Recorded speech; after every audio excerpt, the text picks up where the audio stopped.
Hello students, we begin today the new topic Great Scientist 3.5. A famous quotation is given here. Great scientists are persevering and never deterred by difficulties. It means that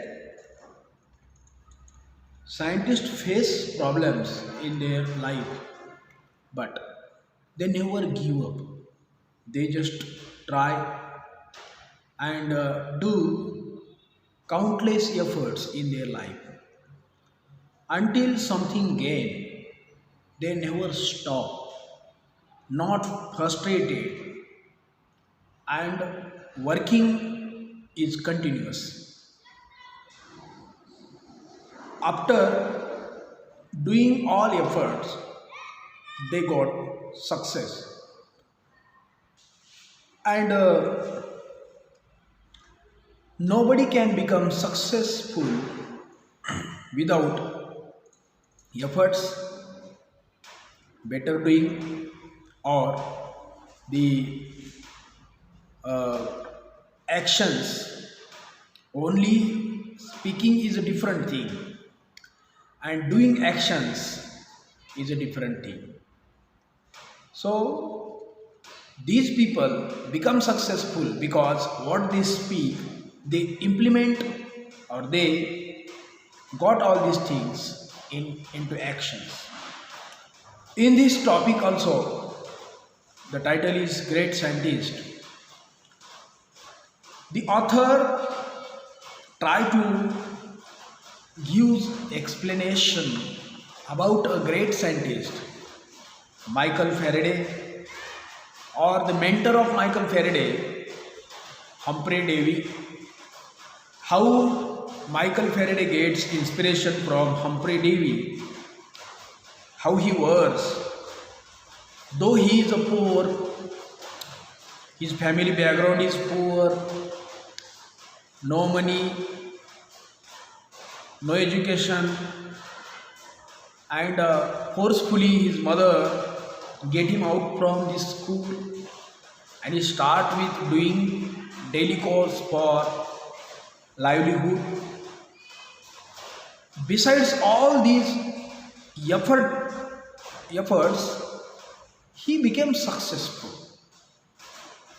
So let us start with the topic. Michael Faraday is regarded as one of the most distinguished scientists and inventors of modern times. Today's era is the era of modern technology. In this modern era, Michael Faraday is a very famous scientist, and his work on electricity, he made his work on electricity still a subject of study. Today also people study his theoretical inventions, what he made experiments.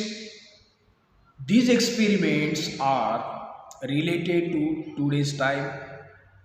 People are getting knowledge, people are trying to their best to understand the theory of Michael Faraday on electricity. इलेक्ट्रिसिटीमध्ये जे त्यांनी संशोधन केलं, हे संशोधन आजच्या काळाला सुद्धा तितकंच लागू पडतं. काळ जरी बदलला असला तर त्यांचं ते संशोधन चिरकाळ असं टिकणारं आहे. आणि आज त्यांच्या जो इलेक्ट्रिसिटी हा विषय आहे तो सुद्धा आजचा अभ्यासाचा विषय होऊ शकतो. In the form of Faraday's laws, but few know his inspirational life story. आता फॅरेडेच्या जीवनाबद्दल बऱ्याचदा आता हे सायंटिफिक रिसर्च काय केलेलं आहे हे काही जणांना माहीत असेल की ही एस्टॅब्लिश्ड और he found the theory on electricity. So this is the real fact, but some points from his personal life, which elements inspire him in his personal life to do such a very highly attached or profile things. वैयक्तिक जीवनामध्ये त्यांना कशा प्रेरणा मिळाल्या आणि personal लाईफवर थोडंसं focus केल्यानंतर आपल्याला सुद्धा या अशा व्यक्तिमत्वांकडून शिकायला मिळतं, प्रेरणा मिळत असतात. Which is all about change, courage and fighting against the odds. जीवनामध्ये ज्या समस्या असतात, समस्यांवर रडत बसण्यापेक्षा या व्यक्तिमत्वांकडून आपल्याला हे शिकायला मिळतं की समस्या सांगत बसण्यापेक्षा आपण किती त्या समस्यांवर मात करून पुढं जाऊ शकतो, तेवढं आपण पुढे गेलं पाहिजे. कारण नुसतं समस्या सांगत आणि रडत बसलं तर कोणी आपलं ऐकणार नाही.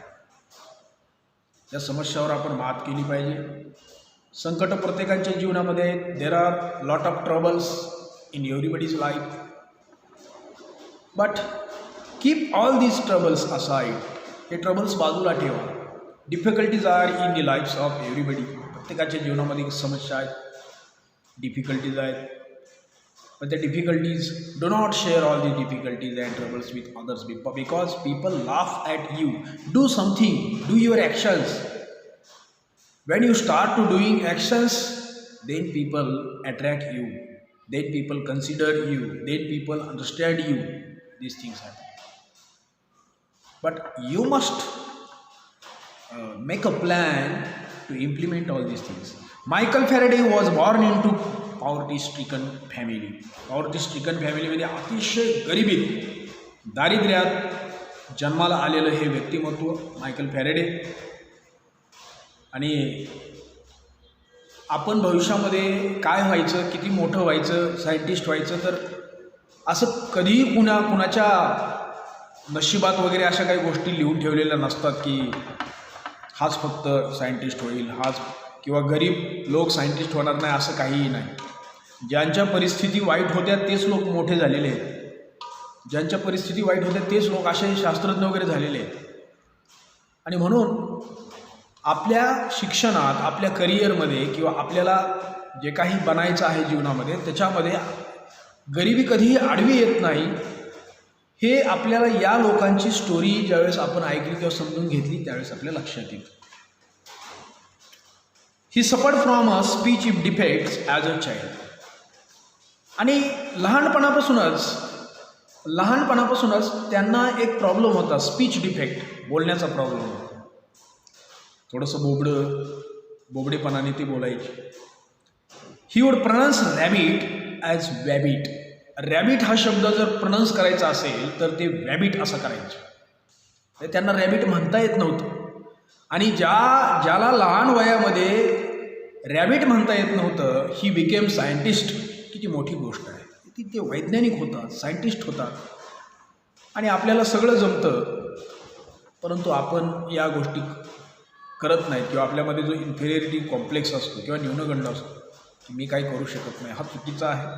म्हणूनच या व्यक्तिमत्वांकडून आपल्याला इन्स्पिरेशन्स घेणं गरजेचं आहे, प्रेरणा मिळणं गरजेचं आहे.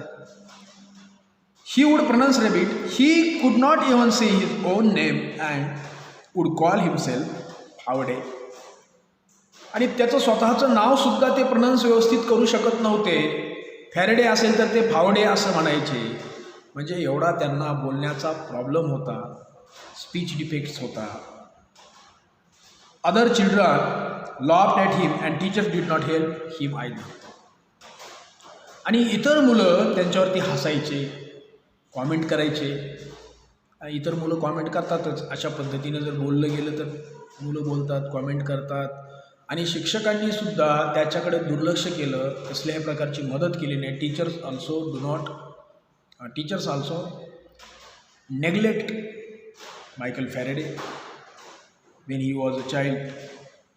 आणि बाकीचे मुलं त्यांच्यावरती हसायचे, कॉमेंट करायचे. वेन ही वॉज 12, जेव्हा त्याचं वय 12 वर्ष झालं, his mother was forced to take him out of school. 12 वर्ष झाल्यानंतर त्याच्या आईने त्यांना शाळेतून काढलं. घरी कामाला येईल फोर्सफुली.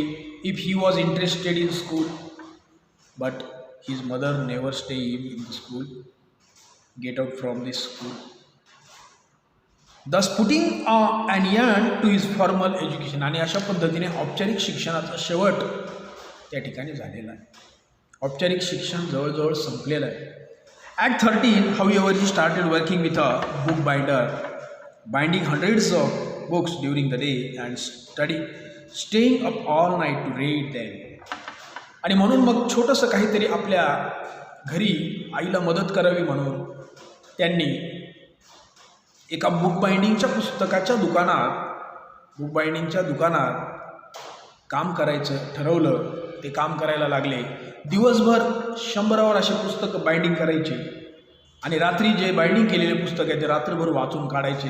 हा दिवसभराचा एक त्यांचा दैनंदिन कार्यक्रम ठरला गेला. दररोज हातातून कितीतरी पुस्तकं वाचले जाऊ लागले. मोठ्या मोठ्या लेखकांची पुस्तकं त्यांच्या डोळ्याखालून जायला लागले. त्या पुस्तकातून त्यांना काही काही बारकावे, काही काही गोष्टी शिकायला मिळत गेल्या. Reading thus became his passion. आणि त्यांचे वाचन हे एक ऑबेशन बनलं, एक पॅशन बनली, एक तीव्र इच्छा बनली. One day he came across a book on electricity which had been sent to his master for binding. आणि जेव्हा त्याच्या मालकाने एक पुस्तक बाइंडिंगसाठी पाठवलं होतं जे इलेक्ट्रिसिटीवरती लिहिलेलं होतं, आणि त्या पुस्तकावरती याची ज्यावेळेस नजर गेली, he started reading it and was completely hooked. आणि जेव्हा वाचायला सुरुवात केली की ती अवाकच झाली पुस्तक वाचून. That was his first introduction to the subject of electricity. आणि तेच त्यांचं जे इंट्रोडक्शन होतं की इलेक्ट्रिसिटीवरती पहिलं इंट्रोडक्शन, त्याची सुरुवात झाली. Which soon became a life long fascination. आणि जीवनामध्ये तिथूनच एक फॅसिनेशन बनलं, एक त्यांचं ध्येय बनलं, एक टार्गेट बनलं. Faraday was still poor at 21. 21व्या वर्ष होईपर्यंत सुद्धा फॅरेडे गरिबीतच जीवन जगत होते. Once a friend gave him a free ticket to a public lecture. आणि एकदा त्यांच्या मित्राने एका व्याख्यानासाठी त्यांना एक मोफतमध्ये असं तिकीट दिलेलं आहे. आणि ते व्याख्यान होतं हम्फ्रे डेव्ही यांचं, एक रिनाउंड सायंटिस्ट, एक famous popular scientist Humphry Davy. Demonstration by renowned chemist Humphry Davy at London's Royal Institution. लंडनमध्ये असलेल्या एका रॉयल इन्स्टिट्यूशनमध्ये ते व्याख्यान होतं. Davy's work on chemicals and electrical lighting was subject of conversation among the scientist of that age. आणि त्या काळामध्ये असणारे जे वैज्ञानिक होते, जे शास्त्रज्ञ होते, त्या शास्त्रज्ञांच्या चर्चेचा विषय म्हणजे हम्फ्रे डेव्हीने केलेलं संशोधन, हम्फ्रे डेव्हीने केलेलं इलेक्ट्रिसिटीवरचं संशोधन. हेच त्या काळातील शास्त्रज्ञांचे विषय असायचे, त्याच्यावरती ते चर्चा करायचे. 70 years later, across Atlantic Ocean in the USA, the same work enabled Thomas Edison to produce the first consistent light bulb. जवळजवळ तब्बल 70 वर्ष जरी झाले तरी त्यानंतरही थॉमस एडिसन सारख्या शास्त्रज्ञांनी ज्यावेळेस बल्बचा शोध लावला, ज्यावेळेस लाईटचा शोध लावला, त्या लाईटचा शोध लावण्यामध्ये बेसिक ज्या कॉन्सेप्ट्स आहेत, त्याचं जे बेसिक नॉलेज आहे, it is taken from the theory of Humphrey Dewey. अशा पद्धतीचे शास्त्रज्ञ होते की वर्ष 100 वर्ष जरी तुम्ही पुढं मार्गक्रमण करत राहिलात तर जीवनामध्ये जगत असताना तुमच्या सभोवताली पर्यावरणामध्ये अशा अनेक गोष्टी आहेत की ज्याच्याशी त्यांनी मांडलेल्या थेरीज, त्यांनी मांडलेले जे सिद्धांत आहेत, त्या सिद्धांताचं रिलेशन त्या ठिकाणी लागतं, त्याला आपल्याला सोडता येत नाही. That day in 1812, Faraday was spellbound by Davy's lecture. आणि त्या दिवशी, ज्या दिवशी ते तिकीट घेऊन रॉयल इन्स्टिट्यूशन लंडनमध्ये ज्यावेळेस ते ऐकण्यात आलं, त्यावेळेस अक्षरशः हम्फ्रे डेव्हीच्या त्या लेक्चरनी, त्या व्याख्यानाने मायकल फॅरेडे भारावून गेले, एवढे भारावून गेले. Literally he was a spellbound. Spellbound म्हणजे शब्दसुद्धा बोलण्याला अशब्द झालेले आहेत.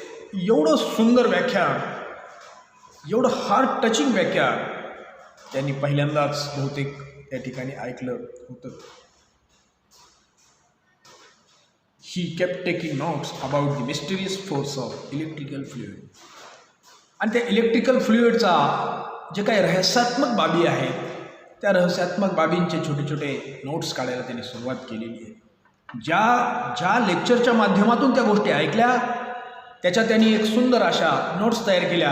आणि त्यांना माहीत होतं की पुस्तक बाइंडिंग करत असताना कशा पद्धतीने पुस्तक असतं, कशा पद्धतीने पुस्तकाचं कंटेंट असतो, या सगळ्या गोष्टी त्यांनी समजून घेतल्या आणि नोट्स काढायला सुरुवात केली.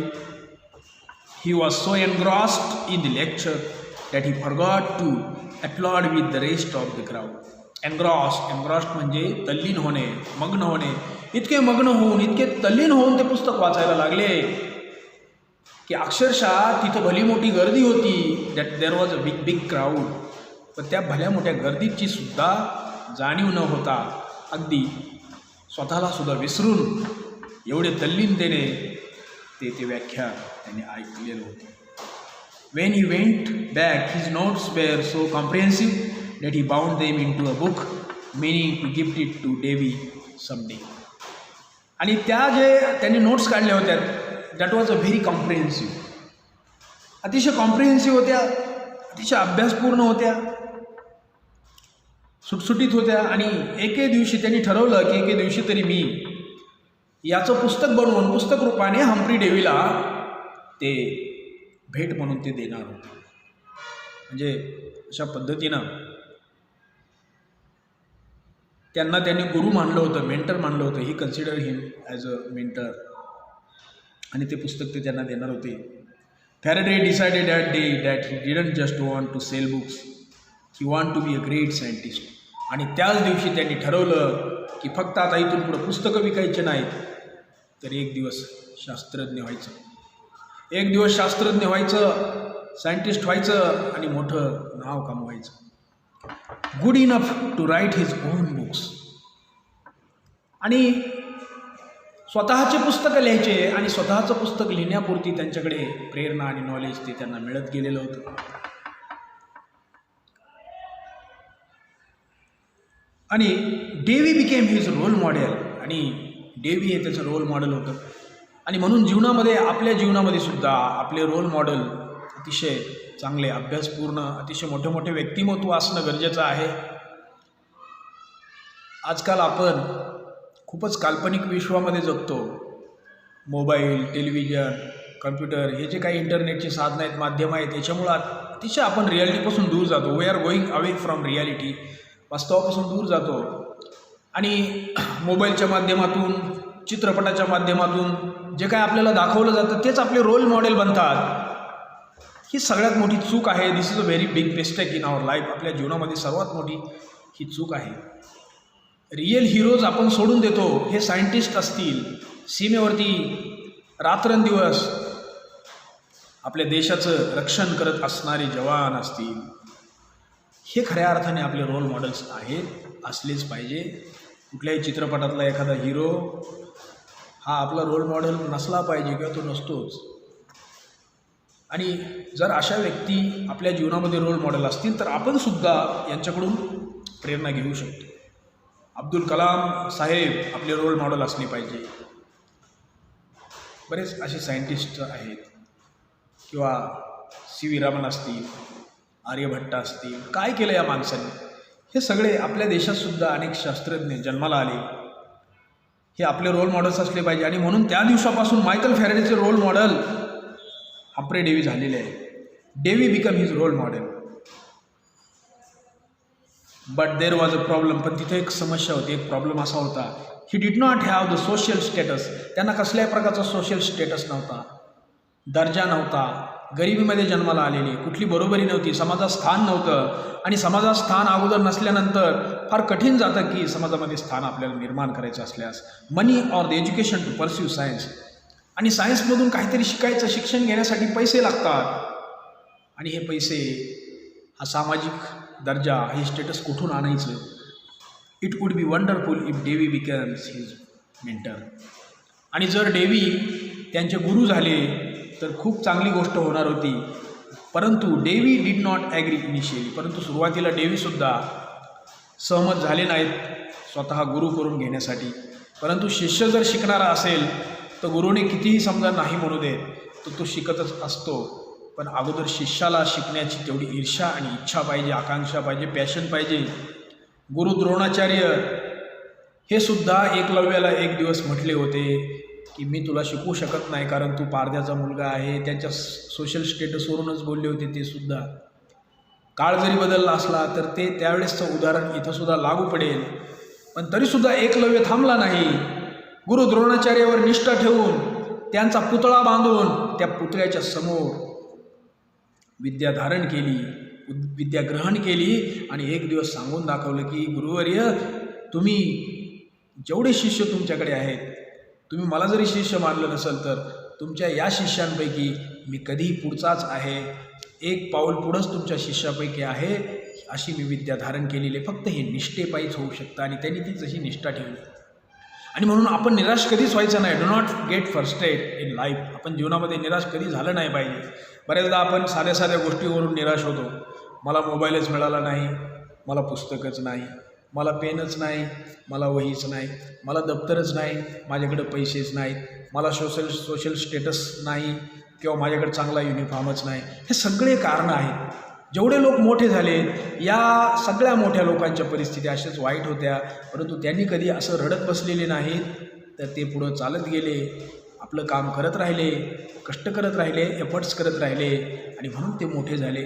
आणि म्हणून आपण कोणत्याही विषयाचा इश्यू न बनवता आपण आपली कृती करत राहिली पाहिजे. Do our actions. This is a very better thing in our life to get successful. Faraday was not dejected, he just keep try. आणि इथंसुद्धा फॅरेडेसुद्धा डिजेक्ट झालेलं नाही. कसल्या प्रकारे त्यांच्यावर परिणाम झाला नाही की आपल्याला गुरुंनी जरी समजा नाही म्हणलं, नाकारलं, तरी ही केप ट्राईंग, प्रयत्न करत राहिलेले आहेत. आणि जेव्हा प्रयत्न आपण करत असतो तेव्हा नक्कीच एक दिवस तरी गुरु आपल्याला समर्थन देतात, म्हणजे देतात. पण तेवढा आपल्यामध्ये संयम असला पाहिजे. संयम असेल तर निश्चितच आपण सक्सेस होऊ शकतो. पुढचा जो भाग आहे तो आपल्या पुढच्या व्हिडिओमध्ये आपण पाहूयात. धन्यवाद.